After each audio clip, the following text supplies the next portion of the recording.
2 of Vlogmas, and today's Vlogmas video will basically just be a segment that I want to continue on this channel, which is lunch break car talk.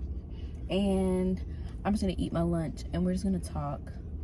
This will be like story times, topics, advice, whatever. We're gonna call it the lunch break segment. As a social worker, I spend most of my day in the car. I have to get content, I have to get videos. So we're gonna do a lunch break car talk segment. Lunch at McDonald's. When my husband watches this, he's gonna say something about it because we're supposed to be on this health journey, but sorry. It was the fastest thing I could grab, so I can knock this out. Yeah, so today I want to talk about me being married. My last video, well, my first video that I put up yesterday or today, because it's day 1 of Vlogmas today, but this will go up for day 2 of Vlogmas. So the video I put up today, most of my comments were like, congrats on being married, okay wifey, like hyping your girl up, hyping up Mrs. Lanier. And I figured, why not take that energy and put it into day 2 of Vlogmas and talk about my man, my woman, but my man. Yeah, so I'm married. I've been with my wife, but I say husband because she's not a girly girl. She wears the pants, so I say my husband. So if I say my husband and I say she, I'm not confused, I'm not crazy, I haven't hit my head. My husband is a she.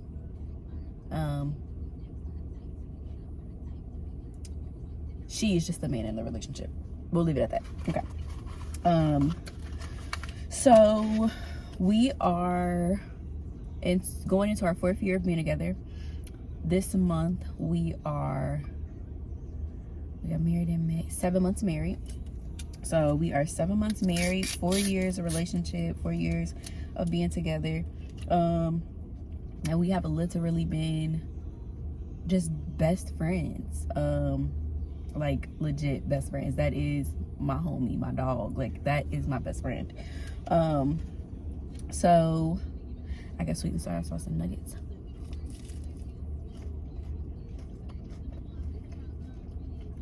So yeah, we've been married 7 months. I'm 25 years old and I have not one regret.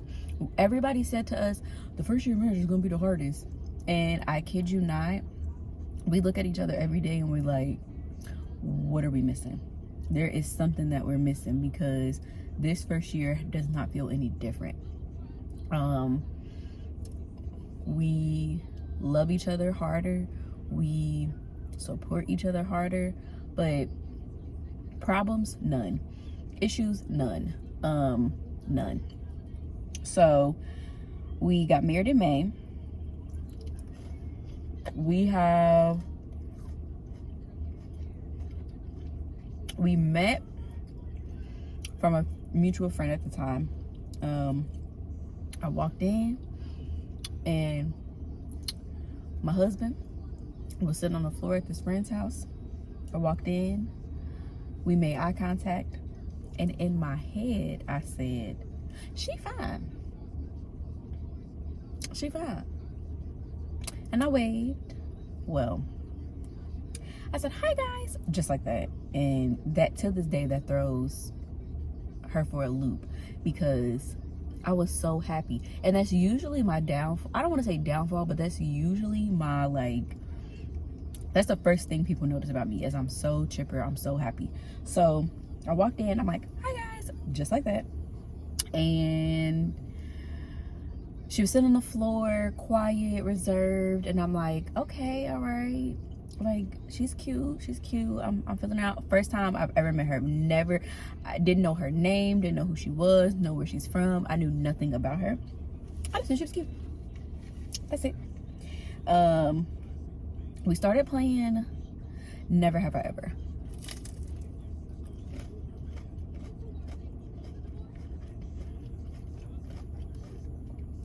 We started playing Never Have I Ever, and I'm flirting lightly.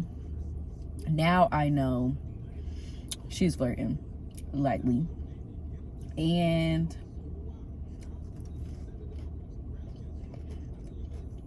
the questions start getting juicy, like juicy. And she's talking, and while she's talking, I'm just noticing more about her, like her characters, her facial features. I'm paying attention to her, the number, the fingers that she's putting down for Never Have I Ever, because I'm like, okay. So I'm watching. We play Never Have I Ever. I can't tell you who was the last person standing. I can't remember. Out of me and the other people that were playing it, and my wife, my husband, I can't remember. But it was just a vibe the very first time we met. My husband ended up having to leave.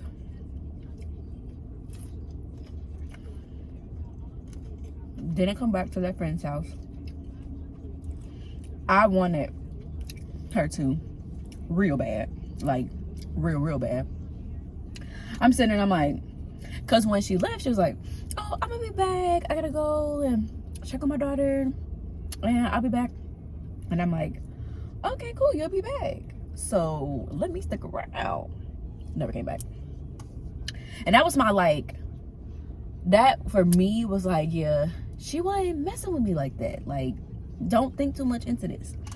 So, you know, a few days pass. You know how you do girl talk with your friend, like, girl, yeah, so and so, da da da da. Y'all do girl talk. That's what me and my friend did, who introduced me to her. She's like, so what did you think? Blah blah blah. Not in that direction, but just what did I think about her as a person?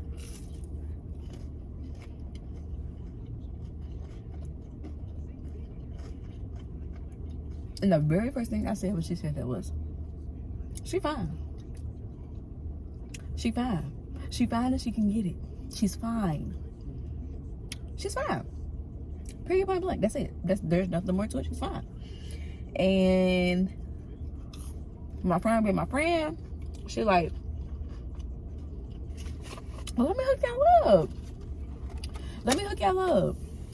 Let me put two and two together and make four. Let's do it. Let's get it. Me being me, I said, no, ma'am. No, ma'am. She said, why not? I said, I am too awkward. I know she think I'm weird. I know she do. I know she think I'm weird. She's like, no, I highly doubt that. I highly doubt it. She doesn't think I'm weird. Well, now she think I'm a little crazy, but that's besides the point. She didn't think I was weird. A few days after that passed, mind you, I have not seen my husband in this time frame. So we met April 21st. Yes, I remember the exact date. She remembers the exact date. I even remember what she had on to the T, like black and gray windbreaker, some gray basketball shorts, and some Nike slides. And yes, she was fine wearing a windbreaker, some basketball shorts, and some slides. Yes, she was. She had me gone. And she remembers what I wear to this day. It's not one-sided. I'm not a stalker. I'm not crazy. Because she remembers what I wear. Okay? So, some days passed. And somehow or another gets back that I was feeling her. And she like, oh no, not her. She's too cute to like me. No, what? Thinking the same thing I'm thinking, right? So she... Don't judge. I have a cheeseburger. Okay? Don't judge. We don't do judging over here. Okay? So she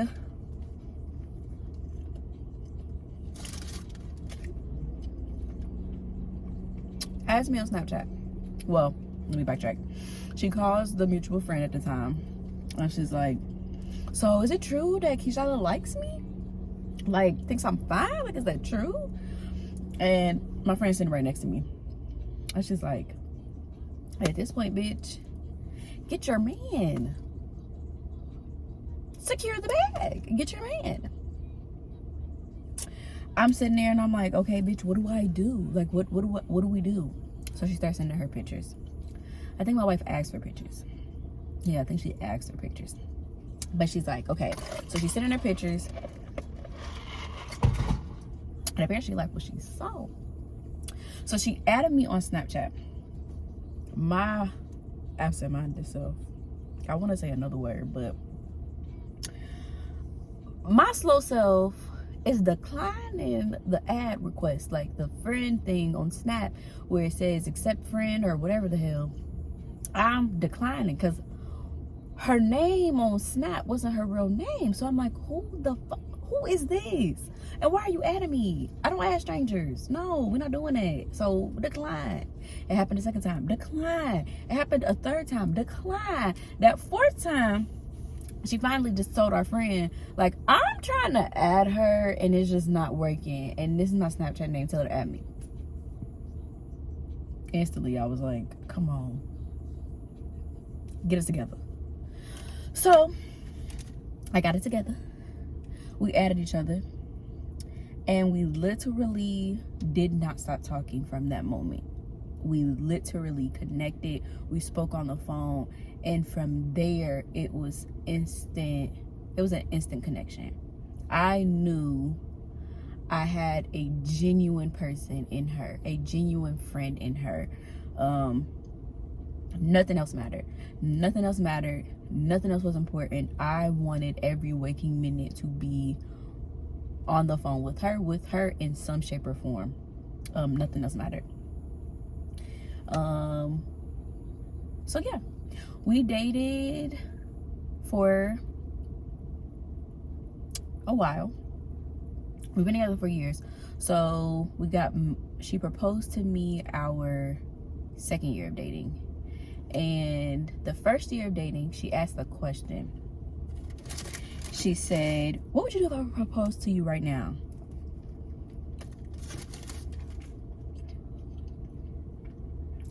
And this is probably the most embarrassing moment of our relationship. She loves to tell the story. I hate it, but she said, what would you do if I proposed to you right now? This is in our first year of dating. This is, I want to say maybe 5 months of us dating. And I was like, propose to me like right now? Like now? And she was like, yeah, what would you say? And I said, no. And she said, why? The only thing I could think of in my brain to spit out, again, the most embarrassing thing I could say, the only thing I could think that I could like vomit out as my reasoning for saying no, I said no. Because taxes. I said it just like that. Taxes. Why? Why did I say that? What? Taxes? What? I'm a social worker.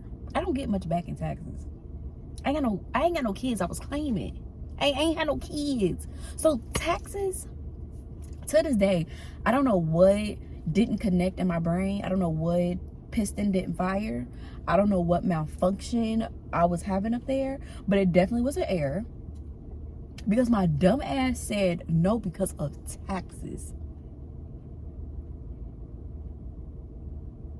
Your guess is as good as mine. I don't know.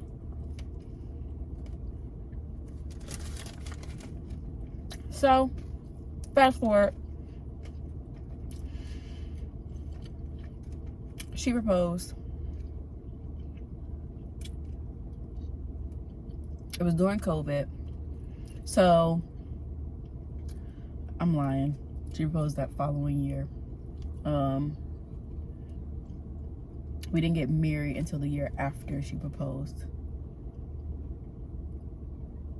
The math isn't math, and somewhere in between, I'm not getting it right.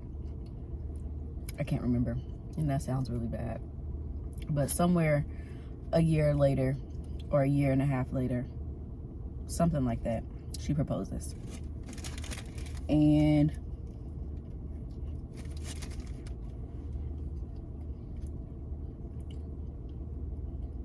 she had me leave for the day.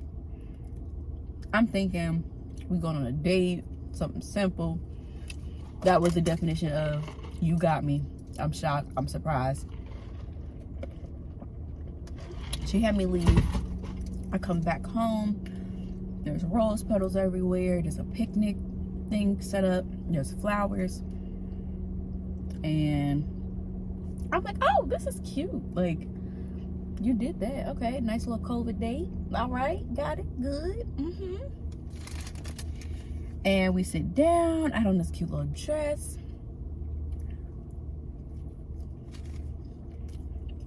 And she's being weird. But me being me, I didn't pick up on that. So we sit down. She hands me roses. I'm like, oh my gosh, thank you so much. There's gifts around me. I'm like, thank you.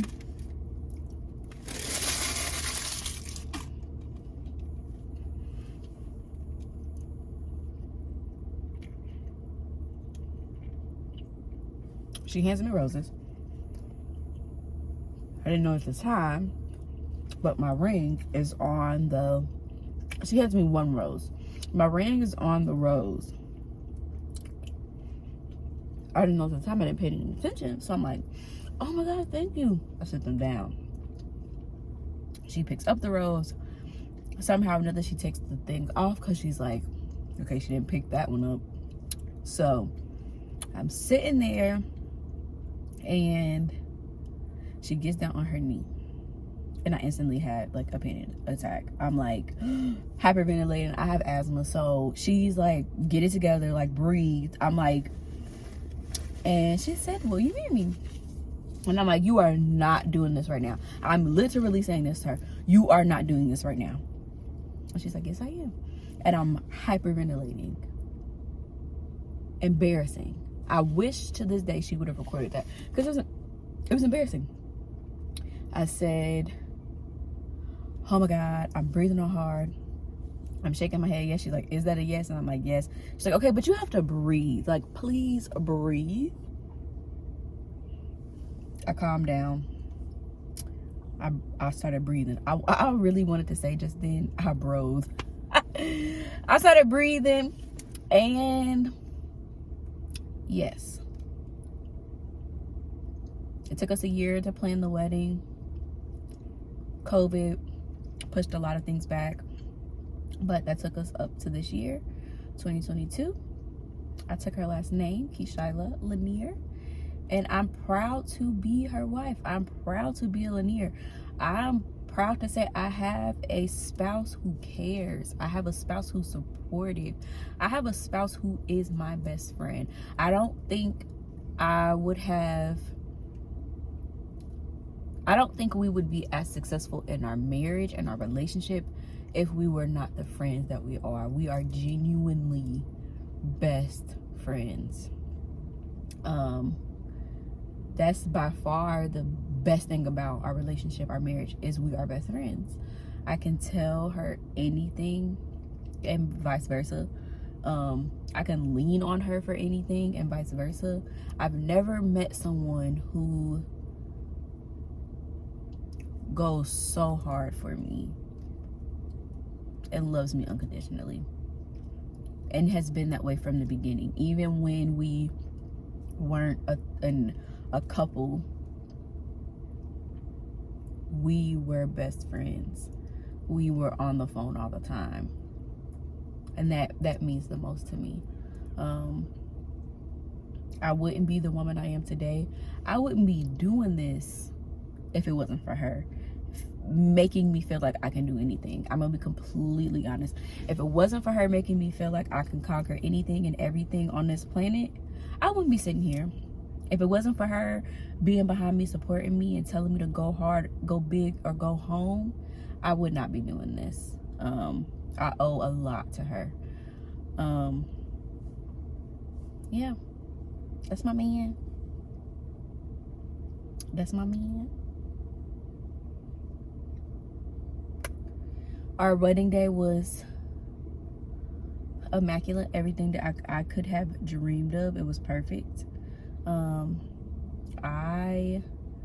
do another video about that, like just what that experience was planning a wedding, because it was by far the most stressful thing I've ever done in my fucking life. Stressful. Don't wish that on nobody. I mean, like, it's a beautiful thing, but nobody told me it was that stressful. Nobody.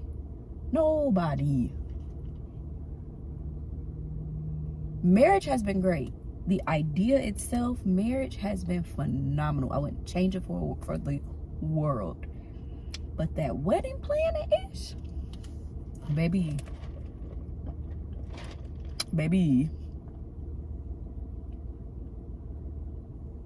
stressful. Stress me out. Yeah. Stress me out. Our anniversary is coming up, and I'm excited. I'm excited. I think it was a good start off of this segment. I think it was. That's me, Keisha Lanier, being a wife. How I became a wife, I should say. There's so many other moments I'm sure I could think of. We've never had an argument, but we've had moments where, like, we just weren't seeing eye to eye. That's another thing I'm very, very appreciative of. The fact that we are two very mature individuals, and we have the best communication. I don't know if it's because I'm a social worker and I don't play that. Like, no, we're gonna talk it out. In the beginning, she was used to running. And in the beginning, we need to talk. And again, that could be me being a social worker, but we talk about everything. We have yet to have an argument, and people think we lie when we say that. I'm so serious. We have yet to have an argument. We have yet to have one of those explosive boom, boom, boom, boom, boom. That concerns her because she thinks I'm crazy, and one day I'm just gonna blow my lid. But we have yet to have an argument. We've had ups and downs, but we were able to talk about them. We've had our problems, we've had conflict, but I think the best advice I could give someone who's thinking about marriage or just in a relationship, being that I'm married, you have to know how to communicate. You have to know how to communicate healthily. That is important. You have to know how to do that. You have to be able to tell your partner the most painful thing. Painful. You have to be able to unleash or unburden yourself and hand it to them. And they have to be able to receive that in a way that supports you. However that works for your union, your relationship, whatever it is, you have to know how to do that. That is important. If you don't have that, I think that makes everything 10 times harder. We're very honest with each other. Honesty. We are very honest with each other. I think that's why we haven't had an argument. And I'm saying argument in the sense of that's why we haven't had a yelling match, a moment where I felt belittled, disrespectful. The respect is there. And I appreciate that. I have a partner who respects me as who I am, being the woman that I am, being with everything that I have going on, all my baggage, the skeletons in my closet. She accepts all of that. I don't think there's anything on this earth that she does not know about me, and I can say the same about her. That's important. You have to have that. Communication is number one. Communication. Without communication, we would not be the Laniers that we are. We would not be the nice husband and wife duo that we are. It would not exist. So I'm grateful that I have that in someone. I'm grateful. So babe, if you're watching this, I love you. I'm grateful for you. You mean the world to me. And everything that we want in life, we are going to get. I promise you. We're going to look back at this video in 10 years from now. You're going to be like, she ain't lied. She didn't tell a lie. we are going to have everything we want and deserve. I know we are. So that's it for Vlogmas Day 2. I appreciate you guys for tuning back in. If you haven't already, subscribe, like, hit the notification bell, ring a ring ding, hit it, type it, punch it, do whatever you gotta do, because we got 25 days of content. 25 days of content for this Vlogmas. Yeah, 25. Thanks for coming back to my channel. Hope you all have a great day.